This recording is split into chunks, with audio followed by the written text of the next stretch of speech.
আমি যেটা আপনার কাছে জানতে চাচ্ছি প্লিজ, এটা আমার অফিস, বিএনপির কেন্দ্রীয় অফিস। আপনাদের কাছে এটা অফিস, বাট আমার কাছে এই মুহূর্তে এটা হচ্ছে ক্রাইম সিন। ঠিক আছে, আপনি declare it as a crime scene, declare করেন। আমি অবশ্যই এটাকে প্লেস অফ অকারেন্স ধরেছি এবং এই প্লেস অফ অকারেন্সে কালকে পর্যাপ্ত সংখ্যক বোমা নিক্ষেপ করা হয়েছে আমাদের সদস্যদের লক্ষ্য করে। কাজে এইটা এখন এই মুহূর্তে আমাদের কাছে প্লেস অফ অকারেন্স হিসেবে এটা আমাদের জিম্মায়। আমি জানতে চাচ্ছি, আপনি সেটা উত্তর দিচ্ছেন না, আপনি সেই উত্তরটা দিচ্ছেন। আমি যেটা জানতে চাচ্ছি, আমি তাহলে এখন এখানে যাওয়ার জন্য আপনাদের দিক থেকে কোনো অনুমতি নাই আমার কাজ শেষ না হওয়া পর্যন্ত কাউকেই আমরা আমি যেটা জানতে চাই প্লিজ সেটা উত্তর দেন আমাকে, কারণ আমি এখন এখানে যেতে পারবো না। আমাদের কাজ শেষ না হওয়া পর্যন্ত স্ট্রেট বলেন যে আমাদের কাজ শেষ হয়নি, আপনি এখন যেতে পারবেন না। আমাদের ক্রাইম সিনের কাজ শেষ না হওয়া পর্যন্ত আমি কিন্তু আপনার কাছে যেটা প্লিজ আপনি আমাকে, আপনি যেমন বলছেন আপনি একজন সিনিয়র মানুষ, আমি আপনাকে সিনিয়র মানুষ বলেই তো বলছি। আমি আমার দায়িত্ব, মাই অফিস। আপনি যদি বলেন না আমি যেতে পারবো না, আপনি সেটা বলে দেন। আপনার কাছে এটি আপনার অফিস হতে পারে, বাট এই মুহূর্তে আমার কাছে হতে পারে মানে আমার অফিস তো, আপনি জানেন। এবারে প্লিজ, এই থামো, ইট ইজ এ রেসপন্স, এবারে রেসপন্সিবল কি বলেন, আপনি একজন রেসপন্সিবল পুলিশ অফিসার। আমি আপনাকে জানতে চাচ্ছি যে আমার কেন্দ্রীয় অফিস এইটা বিএনপি। শেষ করি আমার প্রশ্নটা। আমি এখানে এখন যেতে পারবো কি পারবো না? আপনার প্রশ্নটা আমি বুঝতে পেরেছি, বাট এই মুহূর্তে গতকালকে রাতে আমাদের বা বিকেল বেলা আমাদের পুলিশ সদস্যদের লক্ষ্য করে যেইভাবে বোমা নিক্ষেপ করা হয়েছে এবং পরবর্তীতে সেখানে অভিযান পরিচালনা করে যেই পরিমাণ ককটেল বোমা বা অন্যান্য দ্রব্য উদ্ধার করা হয়েছে, তো সেটি এই মুহূর্তে আমাদের একটি ঘটনাস্থল, যেটাকে আমরা বলি আমাদের আইনের ভাষায় বলি প্লেস অফ অকারেন্স। তো এটা ক্রাইম সিন হিসেবে আমরা এটা বিবেচনা করছি এবং ক্রাইম সিন হিসেবে আমাদের পর্যাপ্ত সদস্যরা, সিআইডি বোম ডিসপোজাল টিমের সদস্যরা সেখানে কাজ করছে। তো এই মুহূর্তে কেউ সেখানে আমি স্পেসিফিক জানতে চাচ্ছি আমি এখানে যেতে পারবো কিনা। আপনি আমার সাথে উত্তেজিত হবেন না। না, উত্তেজিত আমি নই, আপনি বুঝতে পারছেন না।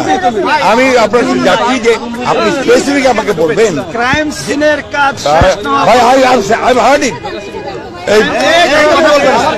আমি এটা শুনেছি, কিন্তু আপনি আমাকে শুধু এইটুকু বলবেন। আমি অত্যন্ত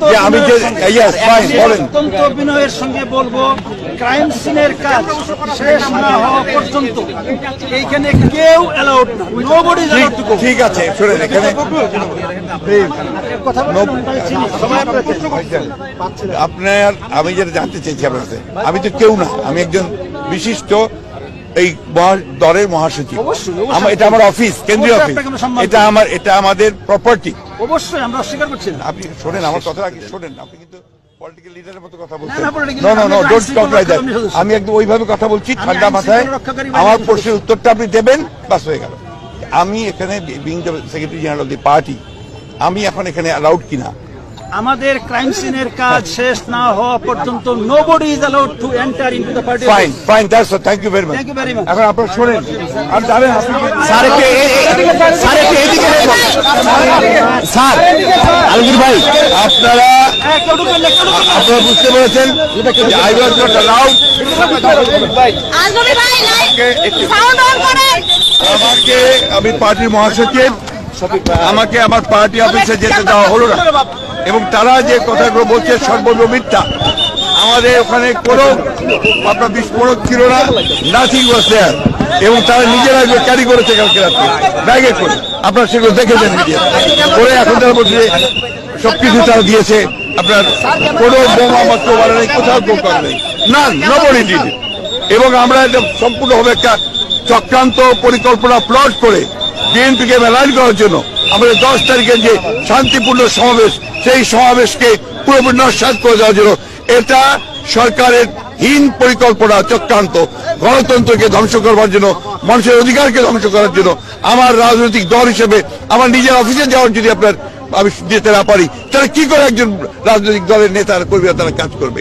একটা লিবারাল ডেমোক্রেটিক পার্টি, তার সাংবিধানিক অধিকার হচ্ছে যে সে তার স্বাভাবিক রাজনৈতিক কর্মকাণ্ড পরিচালনা করবে।